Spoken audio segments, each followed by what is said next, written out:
Welcome to the congregation of Yahweh. We're here on Yahweh's Sabbath day. Greetings to those that might be on the internet or those that might be watching live. Today's message is "Come out of her, my people." And it's interesting that Brother William was reading from Isaiah chapter 14 concerning the fall of Lucifer. But in verse 4, it actually says, "You shall take up this proverb against the king of Babylon." So it's possible that that was a dual interpretation. It was a message concerning the king of Babylon, but it was also an allegory of the fall of Lucifer. But today I'm not going to actually identify exactly who Babylon is. There's a lot of theories of who or what Babylon is, ranging from the Roman Catholic Church to America to religious systems. But I think what is mainly important for us today is to come out of whatever it is and not be a partaker of her sins, so that we won't also be partakers of the plagues. So we're going to go through the scriptures and see if we can find some identifying marks and know what we need to stay away from. And I'm going to start in Revelations chapter 17 and verse 1. "And there came one of the seven angels which had the 7 vials, and talked with me, saying unto me, Come hither, I will show unto thee the judgment of the great whore that sits upon many waters." So one identifying mark is that this great whore is sitting on many waters, with whom the kings of the earth have committed fornication, and the inhabitants of the earth have been made drunk with the wine of her fornication. Now, if we go through the scriptures from Genesis to Malachi, the first place that we find the word fornication is in 2 Chronicles 21:11. It says, "Moreover, he made high places in the mountains of Judah and caused the inhabitants of Jerusalem to commit fornication." So we see this these high places and these idolatrous worship. But now that's not where the first Hebrew word for fornication is found. The Hebrew word is H2181 in the Strong's Concordance, and it could be translated as whoring, playing the harlot, and fornication. And in most instances that this word is found, it's concerning false worship or being involved with wizardry or sorcery. But in most instances, it's when Yahweh's people forsake him to worship other deities. So the kings of the earth have committed fornication. This seems to indicate false worship, and the inhabitants of the earth have been made drunk with that fornication.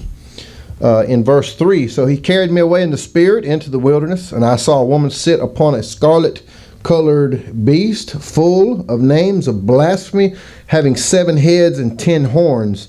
And the woman was arrayed in purple and scarlet color, and decked with gold and precious stones and pearls, having a golden cup in her hand, full of abominations and filthiness of her fornication." So the appearance of this woman, of course, seems to be tied in with living sumptuously. And I don't know, but it reminds me of Lazarus and the rich man. You know, it says that the rich man was dressed in purple and he lived in luxury. But anyway, "And upon her forehead was written, Mystery, Babylon the Great, the mother of harlots and abominations of the earth." So this mystery, this Babylon, this great whore, is a mother. And if she's a mother, that means she gave birth. And what did she give birth to? She gave birth to harlots and to abominations. It says she's the mother of harlots and abominations. "And I saw the woman drunken with the blood of the saints." So this, at some point in time, has been or will be a persecuting power of Yahweh's true people. and with the blood of the martyrs of Yeshua. And when I saw her, I wondered with great admiration. And here is the mind which hath wisdom. The 7 heads are 7 mountains on which the woman sits. Now, this word mountains in the Greek is raised places, and it's also translated as hills. And this is why some people believe this is referring to Rome, because Rome is known as the city of 7 hills. And I just took note of the hills. It's the Aventine Hill, the Cillian Hill, the Capitoline Hill, Esquiline Hill, Palatine Hill, Cranal Hill, and Viminal Hill, if I pronounce those correctly. Continuing on. So possibly where this started, or where it was founded, was Rome. These shall make war with the Lamb, and the Lamb shall overcome them, for he is Master of masters and King of kings, and that they are with him are called and chosen and faithful. These shall make war with the Lamb, and the Lamb shall overcome them, and those that are with him are called chosen and faithful. And he saith unto me, the waters. I'm actually skipping verses. I'm sorry. I should have recognized that. Just for the sake of time, I kind of skipped through verses instead of reading the whole thing, because I'll be up here all day if I read all of the chapters. That was verse 14.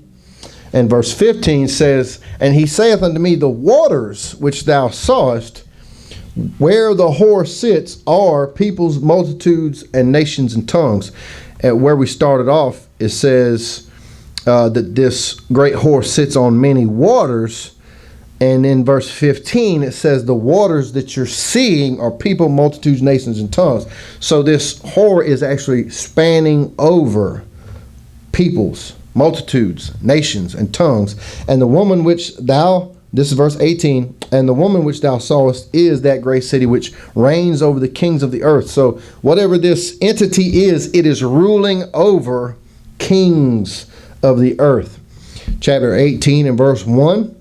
And after these things I saw another angel come down from heaven, having great power, and the earth was lighted with his glory. And he cried mighty with a strong voice, saying, Babylon the great is fallen, and is become the habitation of devils, and the hold of every foul spirit, and a cage of every unclean and hateful bird.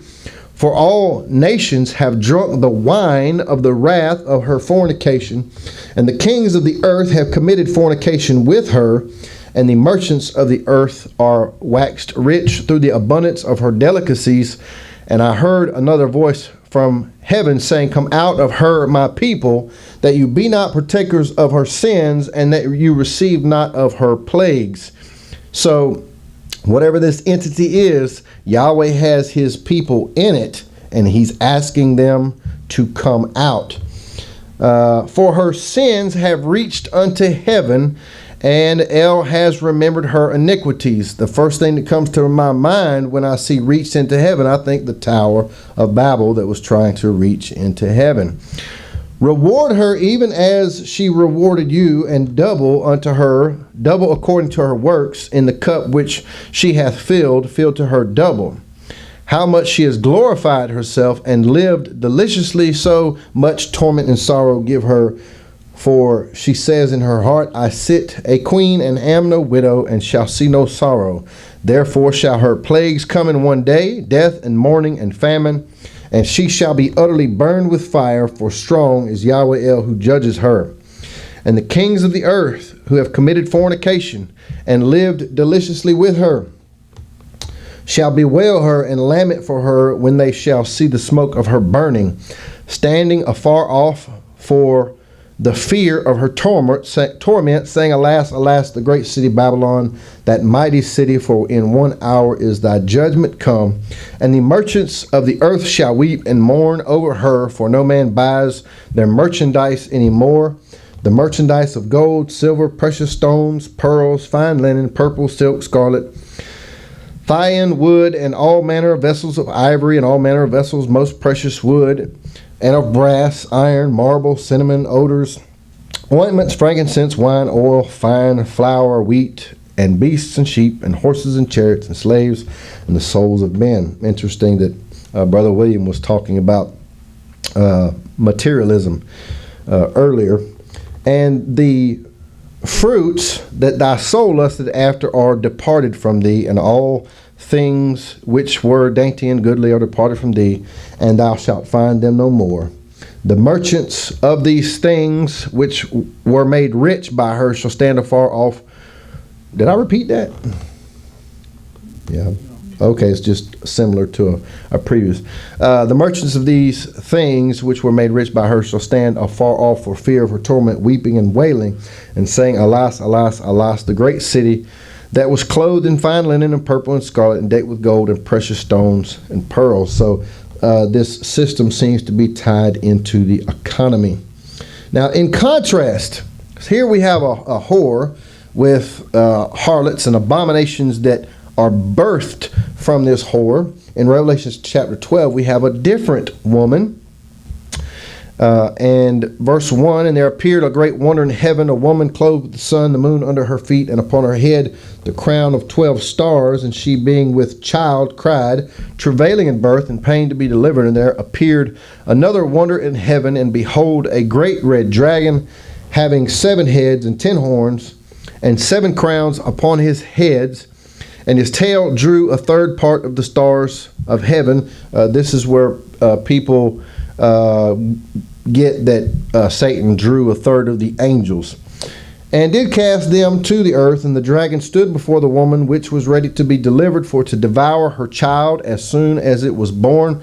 Possibly referring to after Yeshua was born, they went and tried to slay all the children under 2 years old. And she brought forth a man-child who was to rule all nations with a rod of iron, and her child was caught up unto El and to his throne. Some people believe this is referring to a sign that actually is going to or has taken place in the heavens, but I believe it could also be referring to the nation of Israel that gave birth to the man-child, Yeshua. And the woman fled into the wilderness, where she has a place prepared of El, that they should feed her 1,260 days. I'm going to skip down to verse 14. And to the woman were given 2 wings of a great eagle. Israel came out of Egypt on eagle's wings. So it's another indicator that this is referring to Israel. That she might fly into the wilderness, into her place where she is nourished for a time, a times, and a half a time from the face of the serpent. And the serpent cast out of his mouth water as a flood after the woman, that he might cause her to be carried away of the flood. And the earth helped the woman, and the earth opened her mouth and swallowed up the flood which the dragon cast out of his mouth. And the dragon was wroth with the woman, and went to make war with the remnant of her seed, which keep the commandments of Yahweh and have the testimony of Yeshua Messiah. So in comparison, we have 2 women in Revelation. One is a whore that has given birth to harlots and abominations.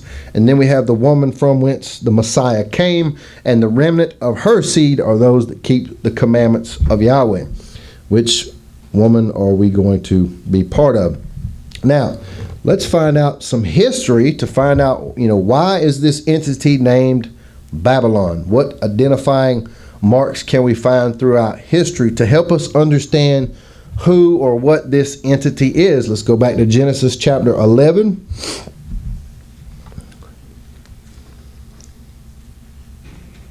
And the whole earth, verse 1, and the whole earth was of one language and of one speech. And it came to pass, as they journeyed from the east, that they found a plain in the land of Shinar, and they dwelt there. And they said one to another, Go to, let us make brick, and burn them thoroughly. And they had brick for stone, and slime they had for mortar. And they said, Go to, let us build us a city, and a tower, whose top may reach unto heaven, and let us make a name, lest we be scattered abroad upon the face of the whole earth. And Yahweh came down to see the city and the tower which the children of men builded. And Yahweh said, Behold, the people is one, and they have all one language, and this they begin to do. and now nothing will be restrained from them which they have imagined to do.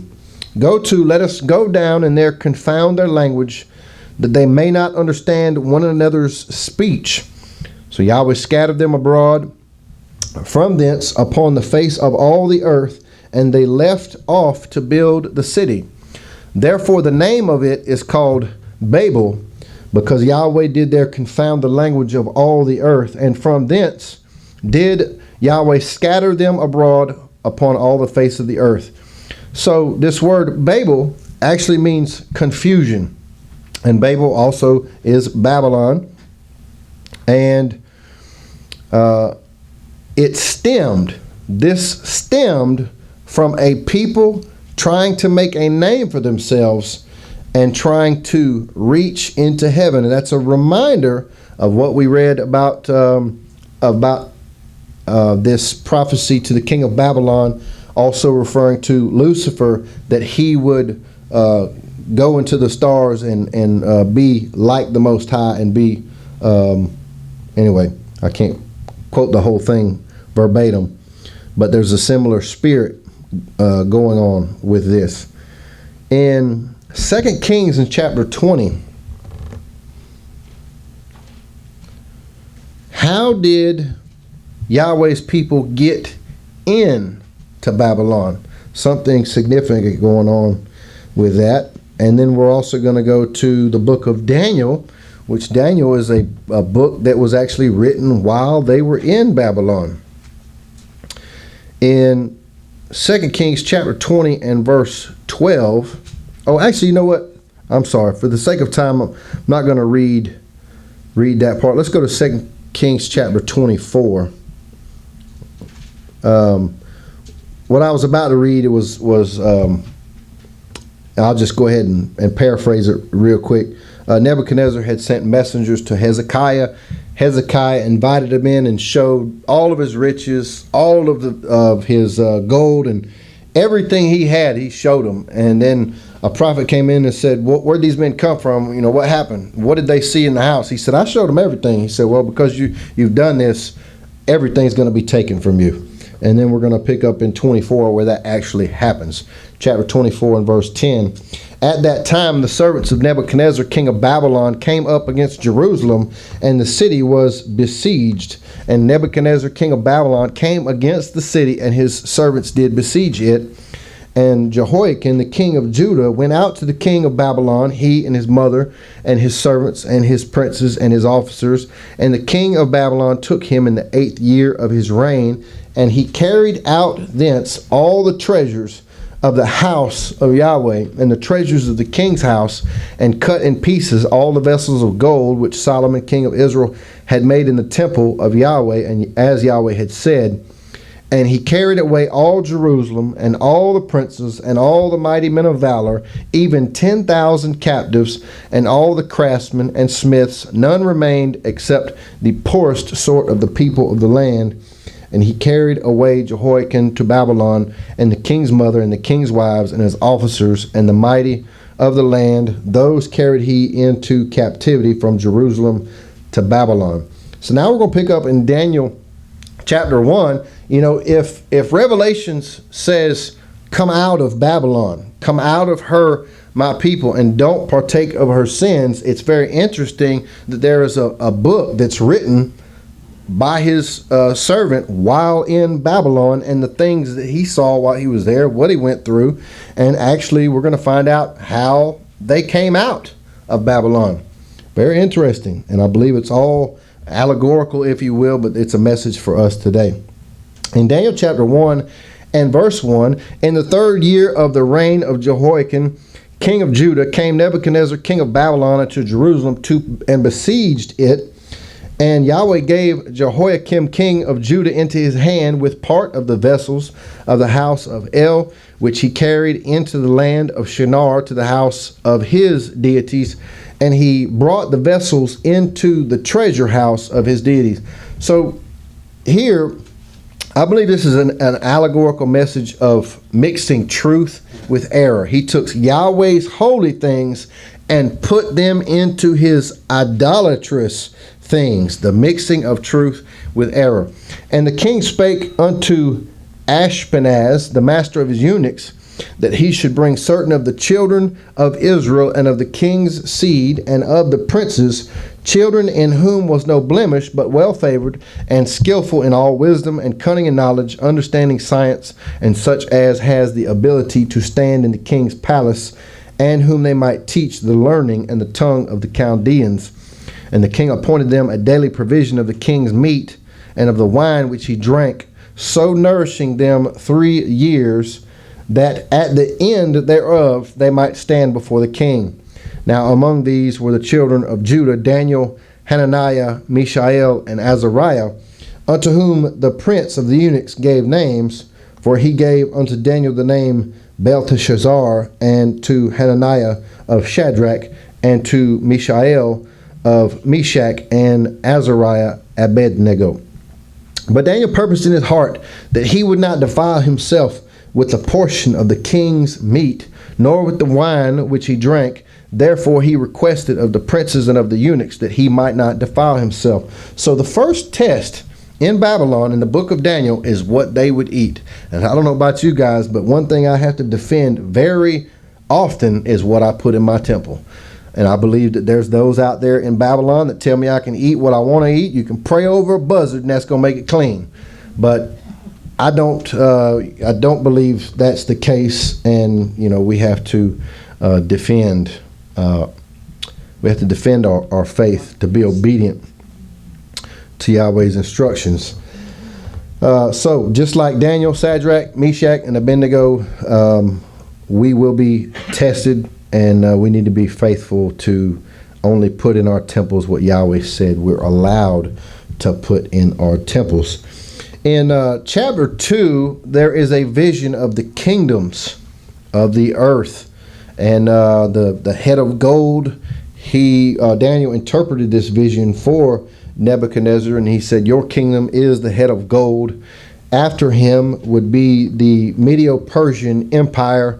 And there's 4 different metals going on in this statue, and then you have 10 toes, which is a mixture of iron and clay. And he said, you're the head of gold. After you will be the Medo-Persian Empire, the Medes and the Persians. After that would be the Greeks, and after that would be Rome, and then some type of mysterious 10 divisions. Some believe that has happened, and some believe that that's actually something that's going to happen in the future. But the result of this is, he said that there is a stone that's cut out of a mountain in the heaven, and that stone is going to come down and smash the whole image, and is going to set up an everlasting kingdom. And I believe that is Yahshua coming from Yahweh. And he's coming down to smite the earth and the earthly kingdoms, and he will set up an everlasting kingdom which has no end. That's Daniel chapter 2, verse 44. And that also ties in with the 7th trumpet in Revelations. It says when the 7th trumpet blows, the kingdoms of the earth become the kingdoms of Yahweh and of his Messiah, which is also why I'm not looking to be taken to planet heaven. I'm looking for a Messiah to come here and fulfill these scriptures. So anyway, Nebuchadnezzar decided he didn't like that image. So he was going to make his own image. And also keep in mind, as we're thinking about what's going on in the book of Daniel, you've got Nebuchadnezzar and he's having these dreams and stuff. But we started off with Nebuchadnezzar having a dual prophecy, also referring to the fall of Lucifer. So on a spiritual, allegorical interpretation, we can see that Satan is behind the Babylonian system. Chapter 3 and verse 1, Nebuchadnezzar the king made an image of gold. So this time, you know, the image he saw in the dream, it was just his head that was gold, but he was going to be succeeded by other kingdoms. So he decided, well, I'm going to make my own image, and the whole thing is going to be gold. And its measurements was 60, which is 60, and the breadth thereof was 6. So you have 60 and 6, and I have read that if only one of the breadth is given, then the width is also the same. So it could possibly be 66 and 6, which that's not what is in Revelations. Revelation says 660 and 6, but it is a very interesting comparison. And also in Revelations, we're dealing with an image, and the whole world is supposed to bow down to this image. So in verse 2, the Nebuchadnezzar the king sent to gather together the princes, the governors, the captains, the judges, the treasurers, the counselors, the sheriffs. This seems reminiscent of what we're reading in Revelations about this great whore being over all the kings and, everybody. To come to the dedication of the image which Nebuchadnezzar the king had set up. Then the princes, the governors, the captains, the judges, the treasurers, the counselors, the sheriffs, and all the rulers of the provinces were gathered together unto the dedication of the image that Nebuchadnezzar king had set up. And they stood before the image that Nebuchadnezzar had set up. Then an herald cried aloud, To you it is commanded, O people, nations, and languages, that at what time you hear the sound of the cornet, the flute, the harp, the sackbut, the psaltery, the dulcimer, and all kinds of music, you fall down and worship the golden image that Nebuchadnezzar the king had set up. And there's also a set of scriptures concerning Lucifer or Satan, and it's where people get that he might have been a musical angel, and it says that he actually was built out of tabourets and pipes and musical instruments. But anyway, what comes to mind when I see this is that group of confusion out there at the Tower of Babel, that group of confusion, and all these different sounds, these different musical instruments. These are all the different divisions of false religion, but all bowing down to the same image. And I think of the harlots that came from the whore, all these different harlots, but they're all bowing down to the same image. And I believe it's something that Satan has set up. Satan is already masquerading as an angel of light, and he's already got the masses duped. They have been duped by a false savior, a false Messiah, who has a different message, a different gospel. Their image, the image that the people have in their hearts of who this Messiah is. He is not a Hebrew Messiah. He is an American, Western interpretation of the Messiah, who says this grace is a license to disregard the Creator's instructions. But anyway, when you hear all these different instruments, bow down and worship this golden image. It says in verse 5, the second part, you fall down and worship the golden image that Nebuchadnezzar king has set up. So they're trying to get him, and they're trying to get them to worship this image that Nebuchadnezzar set up, and I believe that Satan has set up this image that he's trying to get the nations to bow down to. And verse 6, and whoso falls not down and worships, the same hour shall be cast into the midst of the burning fiery furnace. Therefore at that time, when all the people heard the sound of the cornet, the flute, the harp, the sackbut, the psaltery, and all kinds of music, all the people, the nations, the languages fell down. Everybody, all different nations, all different languages, they all fell down and worshiped this image that Nebuchadnezzar set up. And Revelations tells us that there's an image and the whole world is going to wonder after it. But the remnant of the woman are those that keep the commandments. So what was and if you go on and read the story, the faithful said, no, we will not bow down. And our Yahweh, he's able to save us, but even if he doesn't, we're still not going to bow down. And of course, they were cast into the fire, and it did them no harm. And there was somebody in the fire with them. But what was the fall of Babylon? What was the fall? Now, in Revelations, it says Babylon is fallen, is fallen. Okay, so let's go back and find out the reason. The scriptures give us a reason of why Babylon fell. Something happened that caused it to fall. That's found in Daniel chapter 1. I'm sorry, Daniel chapter 5 and verse 1. Try that again. Daniel chapter 5 and verse 1. Belshazzar, the king, made a great feast to 1,000 of his lords and drank wine before the thousands. Belshazzar, while he tasted the wine, and remember, in Revelations, there's a wine of fornication, which is false worship. Belshazzar, while he tasted the wine, commanded to bring the gold and silver vessels which his father Nebuchadnezzar had taken out of the temple which was in Jerusalem, and the king and his princes, his wives and his concubines might drink therein. So these are Yahweh's holy vessels out of his temple. And he's having a Babylonian feast here. And he's saying, bring those holy vessels from Yahweh's temple and bring them into this feast that I'm having for my mighty ones. In verse 3, then they brought the golden vessels that were taken out of the temple of the house of El, which was at Jerusalem. And the king and his princes and his wives and his concubines drank in them. They drank wine, and what did they do? They praised the mighty ones of gold, of silver, of brass, of iron, of wood, and of stone. Sounds like commercialization and materialism here. But either way, it's idolatry. But it's the mixture. It's taking Yahweh's holy things and putting them in things that are false.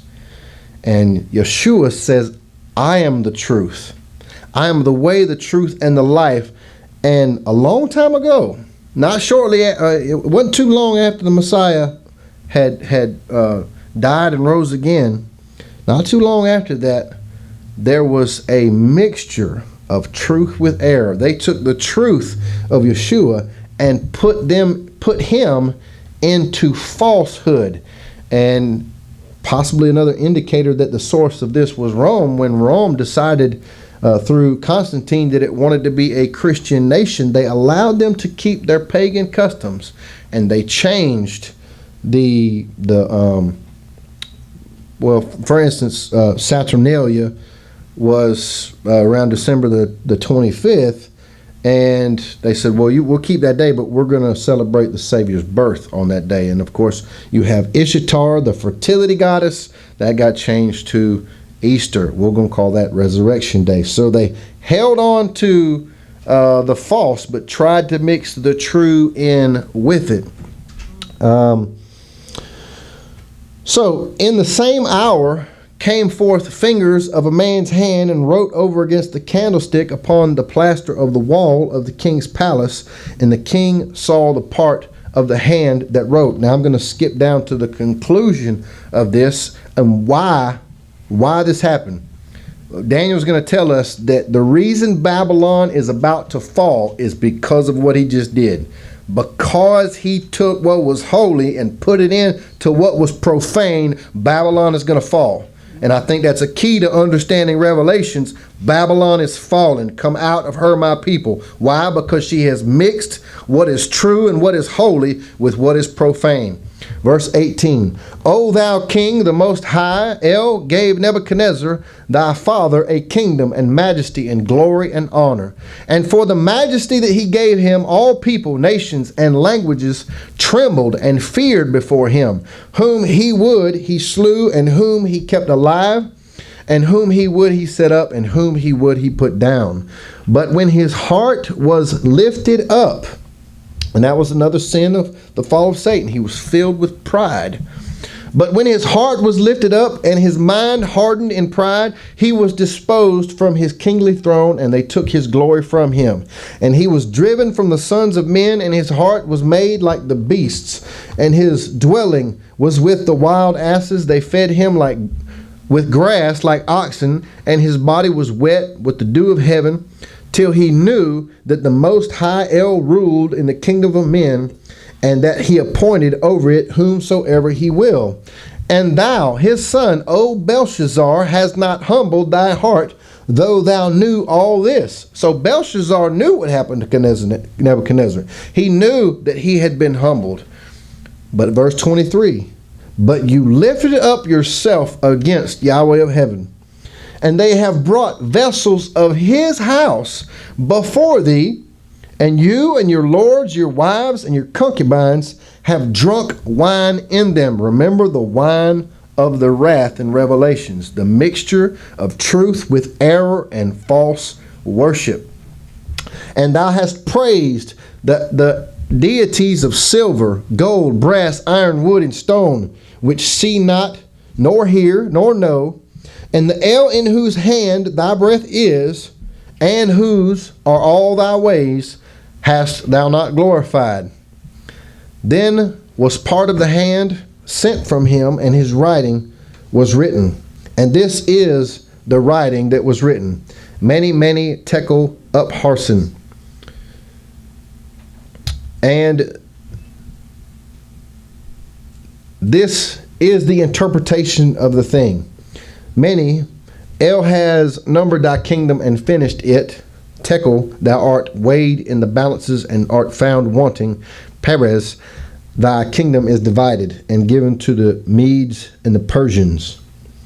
Then commanded Belshazzar, and they clothed Daniel with scarlet and put a chain of gold about his neck and made proclamation concerning him that he should be the third ruler in the kingdom. In that night was Belshazzar the king of the Chaldeans slain, and Darius the Median took the kingdom, being about 62 years old. Now, the way they got into Babylon was they dried up the Euphrates to come into the city. While they were feasting, the waters dried up, and they came through and attacked the city through the water gates. And there's a verse in Revelations chapter 16, and it's talking about the wrath being poured out, the vials of wrath. And in verse 12, it says, and the sixth angel poured out his vial upon the great river Euphrates, and the water thereof was dried up, that the way of the kings of the east might be prepared. What's interesting about that is Babylon, spiritual Babylon, is sitting on waters. Physical Babylon sat on waters. It was the Euphrates. And here in Revelations it says that this water, which was people and tongues and nations and all that, is going to be dried up to make way for the kings of the east. Now, Cyrus came from the east. Actually, before I get to that. So, Revelation 16:12 says that the water is going to be dried up to make way for the kings of the east. Okay. Malachi chapter 4. In verse 1. For behold, the day comes that shall burn as an oven. That kind of ties in with some of William's message there too. And all the proud, yea, and all that do wickedly shall be stubble, and the day that comes shall burn them up, saith Yahweh of hosts, that it shall leave them neither root nor branch. But unto you that fear my name shall the Son of Righteousness arise with healing in his wings. And some believe this was partially fulfilled by Yeshua, wings being his fringes, and like the woman touching his fringe and being healed. But it says the Son of Righteousness, S-U-N. And that word in the Hebrew is shemesh. And it says in the Strong's Concordance, from an unused root meaning to be brilliant as the sun, by implication from the east, our Messiah. And I'm just trying to show a connection here that just as Cyrus came in from the east and the waters of Babylon were dried up so that Babylon would fall, our Messiah is the Son of Righteousness coming from the east. And that the waters in Revelations will be dried up. Possibly the people that are supporting Babylon. In Ezra chapter 1, I'm going to close out here in just a few minutes. I'm just trying to continue to show the significance of Cyrus being a type. Cyrus coming from the east and drying up the waters is a type. In Ezra chapter 1, verse 1, now in the first year of Cyrus, king of Persia, that the word of Yahweh by the mouth of Jeremiah might be fulfilled, Yahweh stirred up the spirit of Cyrus, king of Persia, that he made a proclamation throughout all his kingdom, and put it also in writing, saying, Thus saith Cyrus, king of Persia, Yahweh El of heaven hath given me all the kingdoms of the earth. All power and authority has been given to Yeshua. And he hath charged me to build him a house at Jerusalem, which is in Judah. Who is there among you of all his people? His El be with him, and let him go up to Jerusalem, which is in Judah, and build the house of Yahweh, El of Israel. He is El which is in Jerusalem. And whosoever remains in any place where he sojourns, let the men of his place help him with silver and with gold and with goods and with beasts, beside the freewill offerings from the house of El that is in Jerusalem. Then rose up the chief of the fathers of Judah and Benjamin, and the priests and the Levites, with all them whose spirit El hath raised, to go up to build the house of Yahweh, which is in Jerusalem. And all they that were about them strengthened their hands with vessels of silver, with gold, with goods, with beasts, with precious things, besides all that was willingly offered. Also Cyrus the king brought the vessels of the house of Yahweh, which Nebuchadnezzar had brought forth out of Jerusalem, and had put them in the house of his deities. So here, those same vessels that Nebuchadnezzar had mixed and taken into his false worship, Cyrus is bringing them out to rebuild the temple. And this is the final clue of his of Cyrus being a type in Isaiah chapter 45 and verse 1. Thus saith Yahweh to his anointed, to Cyrus. That word anointed is H4899 in the Hebrew, and it's Mashiach. Thus saith Yahweh to his anointed, to his Messiah, to Cyrus, whose right hand I have holden, to subdue nations before him. I will loosen the loins of kings, to open before him the two-leaved gates, and the gates shall not be shut. I will go before thee and make the crooked places straight. Right when I heard that, I was like, man, that sounds like the mission of John the Baptist, to go before him and make his paths straight. I will break in pieces the gates of brass and cut in sunder the bars of iron.